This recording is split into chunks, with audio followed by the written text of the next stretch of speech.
وقت لاڈلے کوئی اور تھے تو ان کو لایا گیا، اس بار من پسند کوئی اور ہیں تو ان کو لایا گیا۔ مجھے خان صاحب سے کوئی محبت نہیں ہے، عمران خان صاحب سے، لیکن اگر ان کو الیکشن جیتا ہے تو پھر ان کا حق ہے۔ کچھ مسلم لیگ کے دوستوں کا یہ خیال ہے کہ شہباز شریف کی وجہ سے عالمی قیمتیں کم ہوئی ہیں۔ اب یہ میں آپ کے اوپر چھوڑتا ہوں کہ شہباز شریف نے کم کرائی ہے عالمی قیمت میں تیل کی کمی، یا چائنا کی اکانومی اس لیے ہوئی ہے اس لیے ہوئی ہے۔ تو شاید مرغہ یہ سوچتا ہے کہ میری اذان دینے سے سورج نکلتا ہے۔ نہیں نہیں نہیں، سورج تو نکلے گا، مرغہ اذان دے یا نہ دے۔ 40 بچے ہمارے یہاں فوت ہو جاتے ہیں 28 دن سے پہلے پہلے، اور یہ حکومت ہم سے 40% ٹیکس لیتی ہے۔ 40 بچے 28 دن میں مر جاتے ہیں۔ تم شرم کرو، تم دنیا کے 2 نمبر خراب ہو۔ یعنی کہ اگر آپ 5 لاکھ روپے کماتے ہیں تو حکومت کہتی ہے 2.5 لاکھ روپے ہم کو دے دو۔ قانون سے اور آئین سے کھلواڑ کر رہی ہے یہ حکومت۔ اس پوری وارداتوں کی بات کری جائے گی۔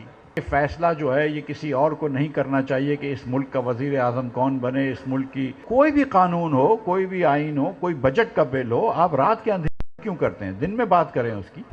شاہد خاقان عباسی صاحب ادھر تشریف لائے ہیں،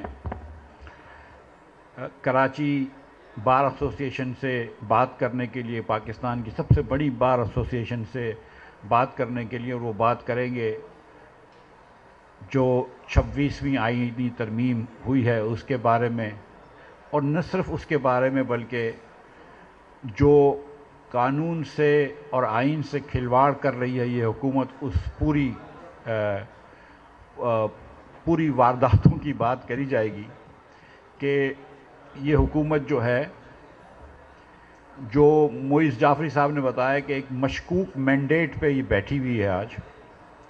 ہم میں سے بہت سے لوگ جانتے ہیں کہ کراچی ہوا یا سندھ کے دیگر علاقے ہوئے یا پنجاب یا کے پی یا بلوچستان، کہ اس کے اندر کس طرح دھاندلیاں کی گئی ہیں، اور لوگ کہتے ہیں کہ فلاں سیاستدان سے یا فلاں پارٹی سے اس کا مینڈیٹ چوری کیا ہے۔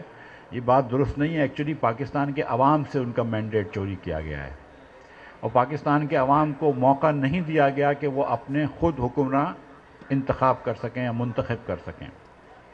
اور یہ کوئی نئی روش نہیں ہے۔ سچی بات یہ ہے کہ 2018 میں بھی مینڈیٹ چوری کرا گیا تھا پاکستان کے عوام کا۔ اس وقت لاڈلے کوئی اور تھے تو ان کو لایا گیا، اس بار من پسند کوئی اور ہیں تو ان کو لایا گیا۔ لیکن بات یہ ہے کہ یہ فیصلہ جو ہے یہ کسی اور کو نہیں کرنا چاہیے کہ اس ملک کا وزیر اعظم کون بنے، اس ملک کی پارلیمان میں کون بیٹھے۔ یہ فیصلہ تو ہم سب کا ہے، یہ فیصلہ تو پاکستان کی عوام کا ہے کہ اس ملک کی پارلیمان میں کون بیٹھے۔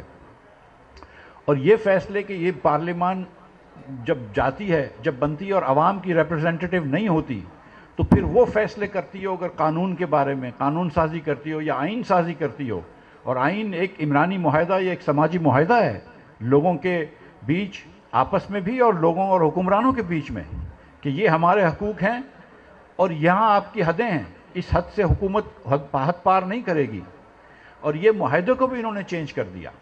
اور آج جو انہوں نے بات کی تھی 26ویں آئینی ترمیم سے پہلے کہ یہ انصاف آسان ہو جائے گا، انصاف سستا ہو جائے گا، وہ تو کوئی بات نہیں ہوئی ہے۔ اور کوئی بھی قانون ہو، کوئی بھی آئین ہو، کوئی بجٹ کا بل ہو، آپ رات کے اندھیرے کیوں کرتے ہیں؟ دن میں بات کریں اس کی۔ آپ عوام کو بتائیں کہ یہ ہم کرنے جا رہے ہیں آپ کے معاہدے میں تبدیلی، ہم یہ کرنے جا رہے ہیں آپ کے بجٹ میں تبدیلی، ہم یہ کرنے جا رہے ہیں معیشت کی پلاننگ میں تبدیلی، اور عوام کے سامنے وہ بات رکھیں۔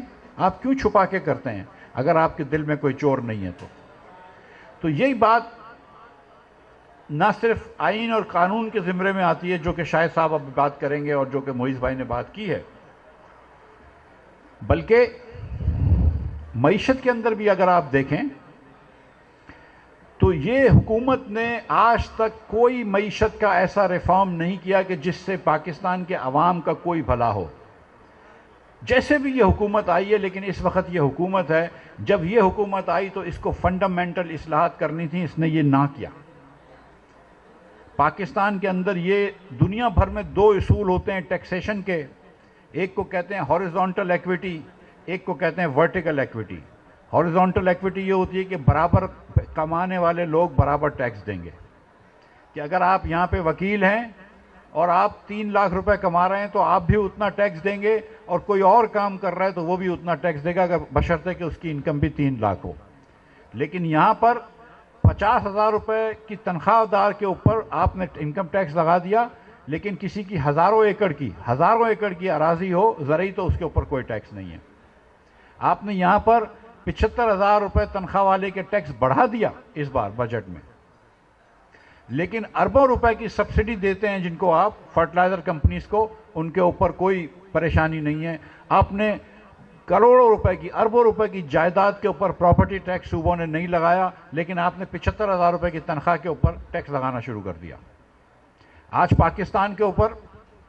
پاکستان میں معذرت کے ساتھ، آج پاکستان میں تنخواہ دار طبقے کے اوپر 38.5% ٹیکس ہے، یعنی کہ حکومت کہہ رہی ہے کہ تم اگر 10 روپے کماؤ تو 4 روپے اس میں ہم کو دے دو۔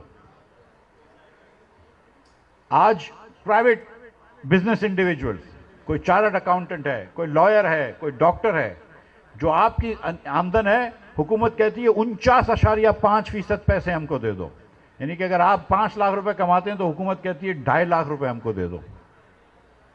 کمپنیز کے اوپر اس سے بھی زیادہ ٹیکس ہے۔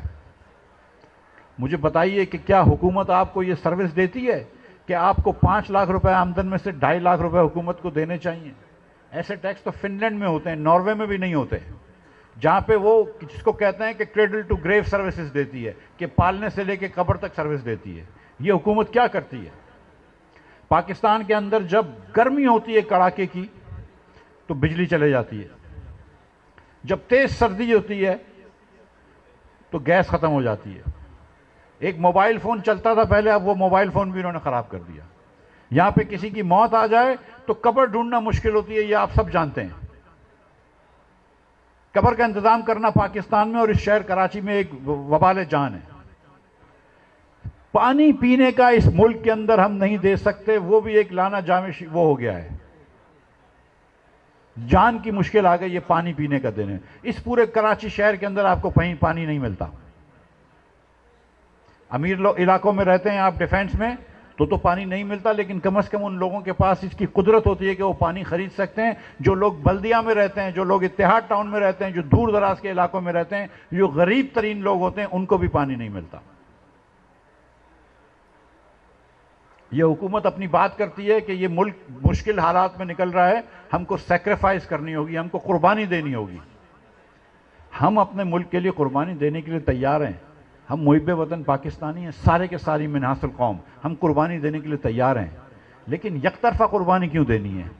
اگر ہمارا ٹیکس بڑھایا گیا ہے، ہماری جیب سے پیسے نکالے گئے ہیں، ہمارا بجلی کا بل 3 گنا بڑھایا گیا ہے، ہمارا گیس کا بل 2 کیا گیا ہے، تو پھر حکومت کیوں قربانی دیتی ہوئے نظر نہیں آتی؟ ایسا کیوں ہے کہ حکومت نے اپنے اخراجات 24% بڑھا دیے؟ ایسا کیوں ہے کہ حکومت نے پی ایچ ڈی پی جو ہے وہ 65% بڑھا دیا؟ ایسا کیوں ہے کہ حکومت نے 600 سے 700 ارب روپیہ 600 سے 700 ارب روپیہ اس ملک کا، آپ لوگوں کا، ٹیکس پیئرز کا پیسہ صوبائی حکومت نے اور وفاقی حکومت نے اپنے ایم این ایز اور ایم پی ایز کو دیا ہے خرچہ کرنے کے لیے؟ وہ حکومت ہم سے قربانی مانگ رہی ہے جو 700 ارب روپے اڑا رہی ہے۔ اور آج پاکستان جہاں کھڑا ہے وہ کہتے ہیں مہنگائی کم ہو گئی۔ میں یہ بات سمجھانا چاہتا ہوں